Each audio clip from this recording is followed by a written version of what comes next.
Hey guys. So this gun control discussion between Ben Shapiro and Piers Morgan popped up on my YouTube feed the other day. And it's an older debate, but I rewatched it and I felt that it was it was worth talking about. There's a couple of points here that Piers makes that I feel illustrate more maybe than people realize that it illustrates. And I wanted to chat about it. So without any further ado, let's get into it. At what point does the safety and the health of a lot of people get dictated to by a group of other people? At what point do you bring them together? At what point do you try and reach a consensus where the smokers can still smoke or they can still have a gun, but actually what they can't do is go into a bar and shoot it up? And how do you stop them doing it? It's a fundamental question for the public health of the country. And treating guns like a public health issue would be a really smart move for America right now. Piers Morgan's argument or comparison between cigarettes and guns is an idiot's argument. I don't actually know how he had the job he just lost, to be honest. Making arguments like that and thinking you've made a point. He talks as though he thinks it's illegal in America to walk into a bar and shoot people, or that it's illegal to carry cigarettes in your pocket into a bar. You can't legally shoot people in bars, just like you can't legally smoke in bars. His argument basically hinges on assuming that simply owning a gun, even if you don't use that gun, simply owning the gun somehow does damage to people around you. So you could theoretically have a crime defined as reckless driving without the actual drink being a part of it, per se, because, if you drink in your home. But fundamentally, and again, this comes back to the guns debate for me, right? Fundamentally, you want to stop people getting in their car drunk. That's really what you want. You want to affect a cultural change in thinking. And the undeniable reality is that a far smaller percentage of Americans now get into a car under the influence of alcohol than used to.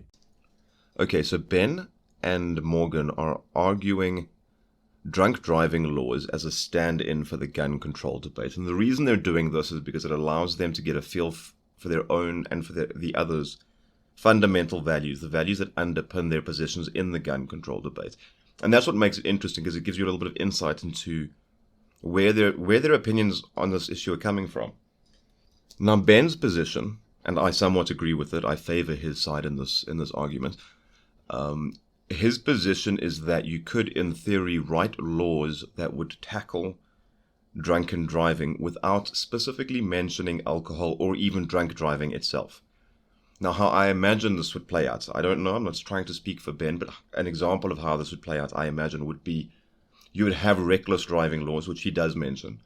And then the stipulations for reckless driving would be things like knowingly getting behind the wheel while your mental faculties are inhibited, right? And that would then include both alcohol and other substances, right? So the reason I prefer that position, the reason I like that position, is that it's more of an evergreen, agile position, to be honest. I don't want to use jargon and buzzwords, but it is an agile position in that, let's say society in the long run, let's say in the next 20 years, a new drug comes along, a new substance comes along. So people aren't as interested in drinking anymore. So drunk driving becomes naturally less of an issue. But another issue, another substance rolls along that would have fit the reckless driving criteria, doesn't fit the drunk driving criteria. So now you have to write new laws to respond to the new problem. And every time you have to write new laws, you're just expanding the power of your government and making the legal system that much harder to navigate. Now, Piers Morgan, on the other hand, look, I full disclosure, I'm South African, but ancestrally I'm English, obviously. So I feel like his argument is very British in that it's very much an ends justifies the means argument. It's very short-sighted. And if you look at the UK today, you can see where that sort of thinking gets you. They're living in a surveillance state where you have to be careful about what you say on social media, because the cops don't seem to have anything better to do than to harass people, even for just causing minor social offense. Even the way Piers lost his last job, it's the same thinking that led to it. Fundamentally, you want to stop people getting in their car drunk. Fundamentally, Piers, you want people to stop engaging in hate speech. Okay, so in this case, that could mean taking away their ability to speak at all. Then there will be a drop in the percentage of people engaging in hate speech if nobody is allowed to talk. That's the argument. Essentially, that's what an end justifies the means argument can lead to. And if that's his fundamental position, that's a huge problem to his thinking. It just is. I understand why Americans want to defend themselves. In a country with 330 million guns, I understand why Americans, I've heard Bill Maher say he has a gun, right? Because he knows he has threats and he knows that they may come with guns. The country's awash with guns. Okay, first, it's kind of ironic to hear a Brit lecturing an American on gun culture. A budget history lesson incoming. When they were neck and neck competition with the Spanish Empire, the Brits, looking for a way to essentially cut colonial costs, gave their American colonists the right to import and own guns. And it also basically gave them the right to any land that they could defend with those guns, as long as they honored their loyalty and their commitments to the crown. This started in 1606 with the first Virginia Charter, if I recall correctly, and it meant that the Brits could reap the rewards of having the colony without having to invest too much manpower or resources to its defense, since it was assumed that the colonists could both take land and defend land for themselves.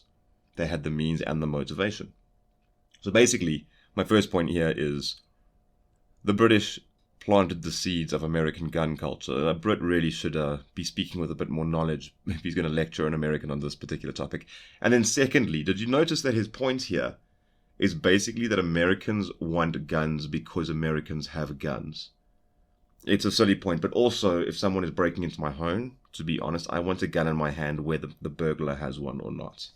And whether or not there are lots of guns in the country, I'm going to tend to assume that someone attacking me has a gun because he's a criminal and he doesn't care if it's illegal to own the weapon. The preferred weapon of choice of almost every one of these massacre shooters. They all use these rifles. But that is the countervailing question, is whether what we are actually doing here is reverse engineering the regulation by focusing in on the mass shootings, meaning that every year in the United States, approximately 400 people are killed with rifles, approximately 1,600 people are killed with knives, right. About 30,000 people die of handgun wounds, many of those are suicides. So are we focusing in on the mass shootings because we are focusing in on the rifles, or are we focusing in on the rifles because we are focusing in on the mass shootings? Why not just go for a full gun ban, in other words? So I don't propose a gun ban. Okay, so this is nice because this is where we start to see those arguments from the drunk driving discussion coming through. We start to see the values that were highlighted in that discussion shining through in the gun control debate. Because Piers is now arguing for laws that restrict specific gun types or magazine sizes. In other words, very specific, very narrow, very short-sighted laws that won't solve the problem that they're ostensibly intended to solve. And so they won't really serve any purpose other than to set a precedent for and necessitate the writing of more laws, more restrictive laws. And Ben's argument is the argument that I tend to agree with, which is that Piers Morgan's ends justifies the means logic is a slippery slope. In other words, you start now by banning rifles because of mass shootings, which ultimately mass shootings represent a tiny fraction of America's gun death rate. There's a tiny number when you look at America's population. But anyway, his argument is that once you take rifles away, once you allow that ground to be lost, you're basically admitting that the gun itself is responsible for the action taken with it, rather than the person wielding it. And once you've given up that ground, you can't come back. Then when people ask for pistols, you've got no ground to argue from. You can't say that the pistol didn't kill anybody, because you already admitted that the rifles did. So that's basically the slippery slope here, and it's what Ben is arguing. And I would say that he's right, and I would say that without even being aware of it, Piers acknowledges that he's right in his next little monologue. And we were very draconian, as you know. We banned almost all guns from civilian circulation. Interesting thing happened. For 5 years, gun crime ticked up a bit, actually. And then they said, okay, we need to make it more punitive. So now it's a 5-year mandatory prison sentence if you're caught with one of these guns. And ever since that moment, gun crime has gone down. We have other issues in Britain, like knife crime, very serious problems of knife crime. And the reaction from the British is the same. We've got to stop this. What can we do? Let's limit the amount of knives. Let's make it draconian to carry a knife in the street. In other words, our reaction to knife crime epidemic now is the same as our reaction to gun crime, which is we can't allow this to continue. Let's bring in laws to change it. Yeah, this is what I'm talking about. This is just straight up authoritarianism from Piers Morgan. He's basically wallowing in the puddle of mud at the bottom of the hill, shouting up at people that there is no slope. One step won't lead to the next, while demonstrating the exact opposite. It is funny how he makes the argument for moral outrage, guiding policy, and I can't help but wonder if he's changed his tune on that particular topic now that he has suffered at the hands of mass moral outrage. Anyway, the point is that while earlier in the interview he says that he's not for a gun ban in the States, here he's using the example of how they went in the UK from having a problem with guns to then having a problem with knives, simply because once the guns were gone, the problem itself wasn't gone, so they had to move on to the next mechanism of control, right? Ignore the fact that murder is trending downward in pretty much every country, with or without guns. Like the impact on that downward trend of murder rates in most countries, the impact on that of gun control is minimal to none. Which speaks to the underlying truth that guns don't kill people, weapons don't kill people, people kill people. And if you want to reduce your homicide rate, chances are you need to provide your people with the best possible environment. So bear in mind, when your government wants to take your guns away, it's usually your government telling you that they have stuffed up or that they're going to stuff up. Because you having guns doesn't make you a murderer. You living in a hellhole might make you one, but you having guns does not. Anyway, I thought it would be fun to revisit this interview that Piers had with Ben Shapiro. All credit to Piers for going on to a show that he knew would be with somebody who comes from a very different political viewpoint. But I do think that the interview highlighted his thinking, and his thinking is quite authoritarian, to be honest, which often is the case behind gun control. There aren't non-authoritarian reasons for gun control. Anyway, if you want to check out the gun control clip between these two or the full interview, I'll provide links below. Otherwise, like, subscribe, and I will catch you next time. Cheers.